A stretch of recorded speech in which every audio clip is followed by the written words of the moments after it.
ఇక్కడ ఇది MCB kind of device కాదు, micro controller based programmable device. ఇక్కడ సబ్ స్టేషన్ నుండి మీకు నార్మల్ వోల్టేజ్ వచ్చినప్పుడు, అంటే ఇక్కడ నేను తగ్గిస్తున్నానంటే సబ్ స్టేషన్ లో హై వోల్టేజ్ కాస్త నార్మల్ వోల్టేజ్ వస్తుందని మీనింగ్. నేను తక్కువ చేస్తున్నాను. సో ఎప్పుడైతే మన గివెన్ వోల్టేజ్ కంటే తక్కువ వోల్టేజ్ మనకి నార్మల్ గా జనరల్ కేసెస్ లో, ఇది ప్రాక్టికల్ గా చూపెడుతున్నా కాబట్టి ఇలా జనరల్ కేసెస్ లో ఏంటంటే ఒక fraction of minute or second వరకు సబ్ స్టేషన్ నుండి అబౌట్ 250, 270, 280 వోల్టేజ్ వచ్చినప్పుడు మన డివైజెస్ కాలిపోతా ఉంటాయి అనమాట. సో ఆ టైంలో పవర్ ఆఫ్ చేస్తుంది అండ్ ఒక 1 minute తర్వాత సబ్ స్టేషన్ నుండి అది రీసెట్ అవుతుంది వోల్టేజ్. ఆ వోల్టేజ్ రీసెట్ అయింది అప్పుడు ఆటోమేటిక్ గా మన డివైస్ అన్నది పవర్ సప్లైని ఆన్ చేస్తుంది అనమాట. ఇక్కడ ఏది కూడా మాన్యువల్ గా ఎవరి నీడ్ అవసరం లేదు. ఆటోమేటిక్ గా హై వోల్టేజ్ వచ్చినప్పుడు పవర్ ఆఫ్ చేస్తుంది, హెల్దీ వోల్టేజ్ వచ్చినప్పుడు ఇది ఆన్ అవుతుంది. అండ్ ఇప్పుడు లో వోల్టేజ్ కండిషన్స్ చెక్ చేద్దాము.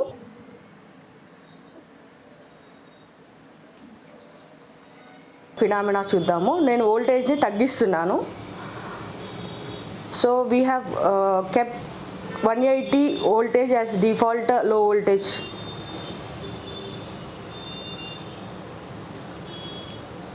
లో వోల్టేజ్ ఇండికేషన్ చూపెడుతుంది, వోల్టేజ్ తక్కువ అయిపోతుంది. మన లైట్స్లో కూడా చూసాము వోల్టేజ్ తక్కువ వచ్చినప్పుడు ఇలా లైటింగ్ ప్రకారమే మనం వోల్టేజ్ తక్కువ ఉందా ఎక్కువ ఉందా కూడా చూస్తాము. అక్కడ లో వోల్టేజ్ వచ్చింది, ఫాల్ట్ క్రియేట్ అయింది, లో వోల్టేజ్ అన్న ఇండికేషన్ చూపెడుతుంది.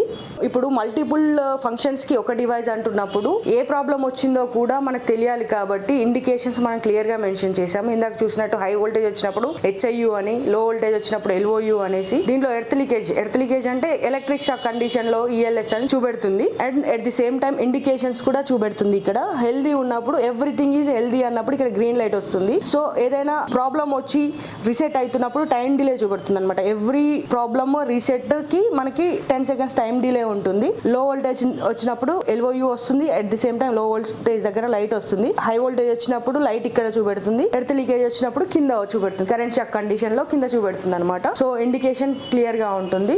సమ్ టైమ్స్ ఇప్పుడు మనకి లో వోల్టేజ్ వస్తుంది, మన ఇంట్లో పవర్ పక్కా నీడ్ ఉంది ఈ రోజు, మనం ఫర్ ఎగ్జాంపుల్ సాఫ్ట్వేర్ ఎంప్లాయీస్ ఉంటారు, లో వోల్టేజ్ వచ్చినా కానీ రూటర్ పని చేయాలి వాళ్ళకి, దాంట్లో వేరే ఆప్షన్ లేదు. రూటర్ డ్యామేజ్ ఉన్నా కూడా నేను తర్వాత కంపెనీ త్రూ నేను ఏదైనా రీప్లేస్ చేసుకుంటా అన్న కండిషన్లో ఉంటారు. ఆ టైంలో మన సేఫ్టీ అంటే హెల్ప్ కూడా ప్రాబ్లం క్రియేట్ చేయొద్దు కాబట్టి మేమేం చేశానంటే వాళ్ళకి ఐడియా ఉంది బట్ వీళ్ళు ఆన్ చేయాలనుకున్నప్పుడు ఏదైతే కాస్ట్లీ ఐటమ్ ఉంటుందో, పాడవుతుంది అనుకున్న ఐటమ్ ఉంటుందో దాన్ని ఆఫ్ చేసేసుకొని ఏదైతే మ్యాండేటరీ ఉంటుందో చార్జబుల్ థింగ్స్, ఇప్పుడు ఫోన్ ఛార్జింగ్ కానీ రూటర్ ఛార్జింగ్ కానీ ఆన్ చేయాలనుకున్నప్పుడు మిగతాయి ఆఫ్ చేసుకొని ఈ దీంట్లో బైపాస్ కండిషన్ ఇచ్చామన్నమాట. ఎవరికి సేఫ్టీ కూడా డిస్టర్బెన్స్ క్రియేట్ చేయొద్దు అనేసి ఇది ఆన్ చేసినప్పుడు డిలే ఆటోమేటిక్గా, అంటే డిలే 10 seconds తర్వాత పవర్ ఆన్ అయిపోతుంది. అంటే దీంట్లో మిగతా కండిషన్స్ అన్ని లైవ్ లో ఉన్నాయి, అంటే మిగతా సేఫ్టీ నామ్స్ అన్ని లైవ్ లో ఉన్నాయి. బట్ ఆ వోల్టేజ్ ఫ్లక్చుయేషన్స్ త్రూ వచ్చే సేఫ్టీ మాత్రం